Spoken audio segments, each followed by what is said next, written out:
ఈరోజు మనం డిస్కషన్ చేసుకునే టాపిక్ ఏంటంటే లైఫ్ స్టైల్, మానవ జీవన శైలి.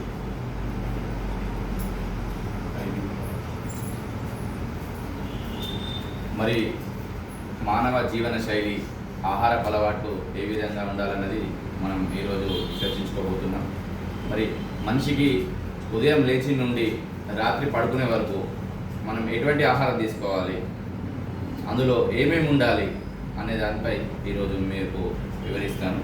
మరి ముందుగా ఉదయం మనం లేచినట్లయితే ప్రతి ఒక్కరు కూడా ఉదయం సూర్యాస్తమం కన్నా ముందు 6 గంటల కన్నా ముందు లేచి అలవాటు అనేది చేసుకోవాలి. చేసుకున్న వెంటనే ఒక గ్లాస్ వాటర్ తీసుకోవాలి. వాటర్ తీసుకున్న తర్వాత వారు నిత్య అవసరాలైనటువంటి అవసరాలు తీర్చుకున్న తర్వాత వాళ్ళు ఉదయాన్నే మొహం కడుక్కున్న తర్వాత ఫైబర్ అనేది తీసుకోవాలి. ఫైబర్ అంటే మనకు పీచు పదార్థం. ఈ పీచు పదార్థం కిందకి ఏమేమి వస్తాయంటే కీరదోసకాయ, carrot, beetroot, tomato, fruits and fruits. మరి ఈ వీటిని తీసుకున్నట్టయితే ఇవి తీసుకున్న తర్వాత మనం ఇక్కడ హెర్బల్ లైఫ్ న్యూట్రిషన్ అనేది తీసుకోబోతున్నాం. హెర్బల్ లైఫ్ న్యూట్రిషన్ తీసుకుంటున్నాం కాబట్టి మార్నింగ్ ఇంట్లో ఇవి ఖచ్చితంగా తీసుకొని ఇక్కడికి వచ్చినట్టయితే మనం ఇక్కడ అఫ్రెష్ అనేది ఇవ్వడం జరుగుతుంది. అఫ్రెష్లో వచ్చేసి ఇది దక్షిణాఫ్రికాలో బౌరానా అనే సీడ్ నుంచి అఫ్రెష్ అనేది తయారవుతుంది. ఈ బౌరానా సీడ్ అనేది పూర్వం మహారాజులు ఉపయోగించేవారు. మరి ఈ జాతి మొక్కలు సీడ్ అంతరించిపోయి ఓన్లీ ప్రపంచంలో ఎక్కడా కూడా దొరకకుండా దక్షిణాఫ్రికాలోనే బౌరానా గింజల నుండి ఉత్పత్తి అవుతుంది మనకి అఫ్రెష్ అనేది. ఈ అఫ్రెష్లో మనకి 4 గ్రామ్స్ కెఫిన్ మాత్రమే ఉంటుంది. మనం నిత్యం తీసుకునే టీ, కాఫీలలో 600 to 700 గ్రామ్స్ మనకి కెఫిన్ అనేది ఉంటుంది. మరి ఈ 600 నుంచి 700 గ్రామ్స్ కెఫిన్ మన ఒంట్లో అరిగించాలంటే మనం దాదాపు డైలీ ఖచ్చితంగా 4 కిలోమీటర్ల వాకింగ్ అనేది చేయాల్సి ఉంటుంది. మరి మనం ఈ 4 కిలోమీటర్లు వాకింగ్ చేయకుండా ఈ కెఫిన్ అనేది అత్యధిక మోతాదులో మన ఒంట్లోకి పంపించడం వల్ల మన ఒంట్లో నరాలన్నీ తొందరగా ఉత్తేజ అవుతున్నాయని అనుకుంటాం, కానీ దీనివల్ల మనకు సైడ్ ఎఫెక్ట్స్ వచ్చే అవకాశం ఉంటుంది. అదే మనం అంటే మానవ శరీరానికి, మానవ మెదడుకి కెఫిన్ అనేది కూడా అవసరం. కానీ ఈ కెఫిన్ అనేది ఇంత మోతాదులో వెళ్ళినట్లయితే మనిషికి చాలా ప్రమాదకర స్థితిలో ఉంటుంది. కాబట్టి అదే మనం ఈ టీ, కాఫీ ప్లేస్లో ఈ అఫ్రెష్ అనేది తీసుకున్నట్టయితే ఈ అఫ్రెష్ 4 గ్రామ్సే ఉంటుంది. కాబట్టి ఈ అఫ్రెష్ డైలీ 10 టైమ్స్ తీసుకున్నా కూడా దాదాపు 40 గ్రామ్స్ మాత్రమే అవుతుంది. కాబట్టి మనకు కావాల్సిన, మన హ్యూమన్ బాడీకి కావాల్సిన ఎంతైతే కెఫిన్ అవసరం ఉంటుందో అంత కెఫిన్ మనకు ఈ అఫ్రెష్లో అనేది దొరుకుతుంది. కాబట్టి టీ, కాఫీలు మానేయండి, ఈ అఫ్రెష్ మానేది ఉపయోగపడుతుందని చెప్పేసి చెప్తున్నాను. అలాగే టీ, కాఫీ ఉపయోగించే వాళ్ళలో ఎక్కువగా అల్సర్ సమస్యలు, కడుపు మంట సమస్యలు అనేది ఉంటుంది. కానీ మనం ఈ అఫ్రెష్ అనేది 10 సార్లు ఉపయోగించినా కూడా ఒక్కసారి కూడా మనకు కడుపు మంట వచ్చే అవకాశం ఉండదు. కాబట్టి మనము ఏదైనా సరే మనం తీసుకునే ఆహారంలో మనకు మన బాడీకి ఏదైతే అవసరం ఉంటుందో అది తీసుకున్నట్లయితేనే మన బాడీ అనేది సక్రమంగా పనిచేసే అవకాశం ఉంటుంది. బాడీతో పాటు మనలో ఉన్న ఆర్గాన్స్, అవయవాలు ప్రతిదీ కూడా పనిచేసే అవసరం ఉంటుంది. మరి మనకు అఫ్రెష్ అయిపోయిన తర్వాత మనం షేక్ అనేది తీసుకోవడం జరుగుతుంది. మరి ఈ షేక్లో వచ్చేసి ఉదయం మార్నింగ్ టిఫిన్కు బదులు మనం ఈ షేక్ అనేది తీసుకుంటున్నాము. Shake versus tiffin. మరి మన షేక్లో ఏమేమి ఉంటాయంటే ప్రోటీన్, విటమిన్స్, మినరల్స్,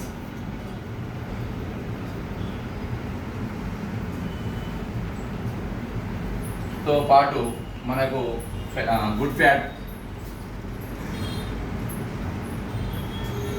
ఫైబర్. ఇలా చాలా రకాల మనకు అవసరమయ్యే అన్నీ కూడా మనకు షేక్లో లభిస్తాయి. అదే టిఫిన్లో వచ్చేసి ఎనీ టిఫిన్, మీరు ఏ టిఫిన్ తీసుకున్నప్పటికీ కూడా అందులో బ్యాడ్ ఫ్యాట్. ఎందుకు బ్యాడ్ ఫ్యాట్ అంటున్నా అంటే ప్రతి టిఫిన్ కూడా ఆయిల్తో ముడిపడి ఉంటుంది కాబట్టి మనకు బ్యాడ్ ఫ్యాట్ అనేది జమవుతుంది. మరి ఏ ఏ టిఫిన్ తీసుకున్నా కూడా అందులో ప్రోటీన్, విటమిన్ అనేది ఉండదు.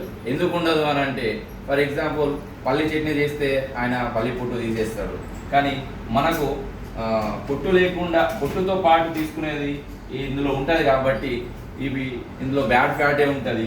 ఈ టిఫిన్ అనేది మనకు కడుపు నింపుకున్నా మన ఫీలింగ్ ఉంటుంది తప్పితే దానికి సంబంధించి మంచి మన బాడీకి అనేది రిసీవ్ చేసుకోలేకపోతాం. ఇందులో ఈ చెడు కొలెస్ట్రాల్, బ్యాడ్ ఫ్యాట్ అంటే చెడు కొలెస్ట్రాల్, చెడు కొవ్వు వల్ల మనకు నడుము చుట్టూ కొవ్వు ఏర్పడే అవకాశం ఉంటుంది. అలాగే బాడీ పుట్ట వచ్చే అవకాశం ఉంటుంది. కానీ ఇవి తీసుకున్నట్లయితే మానవ శరీరానికి ఎంత మోతాదులో ఏమేమి అవసరం ఉంటుందో అంత అవసరం ఉంటుంది. మరి ఈ షేక్ వల్ల ఏమైనా సైడ్ ఎఫెక్టా, లేదంటే షేక్ తాగడం వల్ల ఇంకేమైనా ప్రయోజనాలా అనేది మీకు ఇప్పుడు మళ్ళీ వివరిస్తాం. ఇప్పుడు ఈ షేక్ అనేది మనకు దాదాపు 340 మంది పిహెచ్డి స్కాలర్స్, అంటే మన 340 మంది పిహెచ్డి స్కాలర్స్, డాక్టర్స్, ఈ సైంటిస్టులు సీడ్ టు ఫీడ్ అంటే గింజ నుండి ప్రోడక్ట్, మన ప్రోడక్ట్ తయారయ్యే వరకు మన నాలుగు తీసుకునే వరకు వేలు కూడా తగలకుండా వాళ్ళు దీన్ని తయారీ విధానం అనేది చేస్తారు. అన్ని రకాల వాళ్ళు కేర్ తీసుకుంటూ మనకు ఇక్కడ తయారు చేస్తారు. కాబట్టి మనకు ఈ షేక్ అనేది మన ఒంట్లో ఒక్కసారి వెళ్ళినట్టయితే మన బాడీలో చాలా మార్పులు అనేది జరుగుతాయి. అలాగే ఆర్గాన్ డెవలప్మెంట్ అనేది జరుగుతుంది. ఆర్గాన్ డెవలప్మెంట్ కొన్ని అవయవాలు మనం వాటికి పని చెప్పాక ఆ అవయవాలు అట్లనే ఉండిపోతాయి. కాబట్టి ఈ షేక్ తీసుకున్నట్టయితే మనకు ఎంత మోతాదులో ప్రోటీన్ కావాలా, విటమిన్ కావాలా, మినరల్స్ కావాలా, గుడ్ ఫ్యాట్ కావాలా, అవన్నిటిని సమపాలలో మనకు షేక్ అందిస్తుంది. మరి ఈ షేక్లో ఇంకా ఏముంటాయి? ఈ షేక్లో వచ్చేసి మనకు ఇంకా స్థూల పోషకాలు, సూక్ష్మ పోషకాలు అనేవి ఉంటాయి.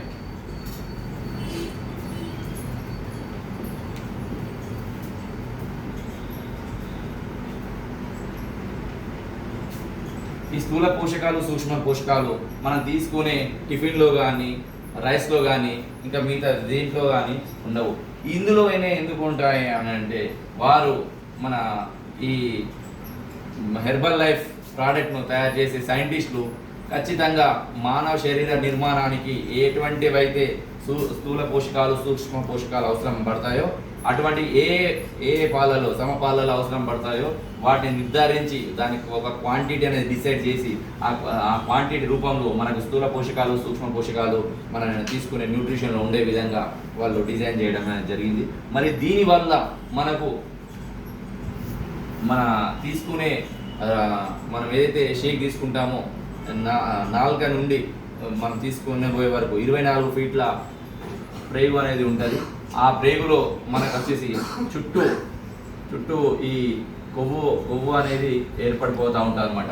ఈ కొవ్వు అనేది ఇంతకుముందు మీకు చెప్పిన ఫైబర్ తీసుకోవాలని, ఈ ఫైబర్ తీసుకోవడం వల్ల ఈ చుట్టూ ఉన్న కొవ్వు అనేది కరగదీస్తుంది.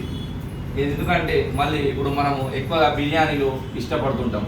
ఈ బిర్యానీ తీసుకున్న తర్వాత మనము చేయి కడుక్కోవడానికి వాడు వెయిటర్ వచ్చేసి ఒక వాటర్ బౌల్లో ఒక లెమన్ వేసి ఇస్తాడు. అంటే మనం చేయిని అయితే లెమన్తో కడుగుతున్నాం, కానీ మనం తిన్న ఆహారం, మనం తిన్న బిర్యానీ లోపల బయటకు కోసి పేగుల్ని బయట పెట్టి కడుక్కోలేము కదా. కాబట్టి ఈ ఫైబర్ అనేది మనకు ఆ విధంగా మన కడుపు అనేది క్లీన్ చేయడానికి ఉపయోగపడుతుంది. కాబట్టి ఫైబర్ ఇంటేక్ అనేది మానవ శరీరంలో అత్యంత ఖచ్చితమైన తీసుకోవాల్సిన పదార్థం. కాబట్టి మనము ఈ ఫైబర్ కంటెంట్ అనేది ఎక్కువ తీసుకోవాలి. మరి తర్వాత షేక్ తర్వాత ఏం చేయాలి? షేక్ తర్వాత వచ్చేసి మనం మానవ శరీరానికి ఇంకా అతి ముఖ్యమైనది కార్బోహైడ్రేట్స్. మరి ఈ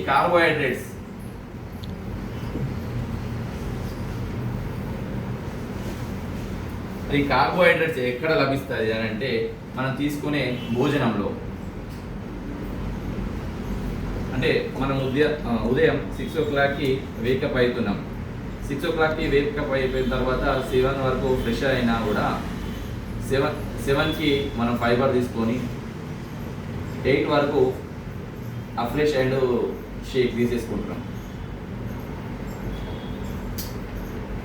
మరి ఈ భోజనం ఎప్పుడు చేయాలి అంటే 12 to 1 PM. ఇది ఎందుకు చేయాలి అంటే మనము కార్బోహైడ్రేట్స్ అనేది మనకు భోజనంలో లభిస్తుంది పుష్కలంగా. మరి ఈ కార్బోహైడ్రేట్స్కి భోజనానికి ముందు కూడా మళ్ళీ ఫైబర్ అనేది తీసుకోవాలి.